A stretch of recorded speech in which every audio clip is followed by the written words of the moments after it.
అందరికి నమస్కారం అండి. నా పేరు సుజాత. నా ఛానల్ పేరు పార్వతీ ఛానల్. సౌందర్య లహరి 52వ శ్లోకము భావముతో. ఘతే కర్ణాభ్యర్ణం గరుత ఇవ పక్ష్మాణి దదతి పురాంబేతుశ్చిత్తా ప్రసమర సవిద్రావణ ఫలే ఇమే నేత్రే గోత్రధర పతి కులోత్తం సకలికే తవ కర్ణాకృష్ట స్మరసర విలాసం కలయతః. భావము: హిమవంతుని వంశానికి శిరోలంకారమే పూమొగ్గగా ఉన్న తల్లి, నీ కన్నులు మన్మథ బాణను శోభను పోలియున్నాయి.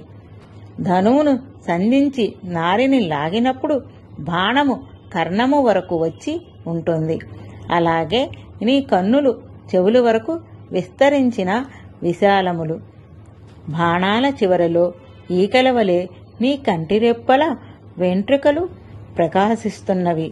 మన్మథ బాణాలకు లక్ష్యం త్రిపురాసుర సంహారకుడైన శివుని చిత్తంలోని నిగ్రహాన్ని సడలించడమే.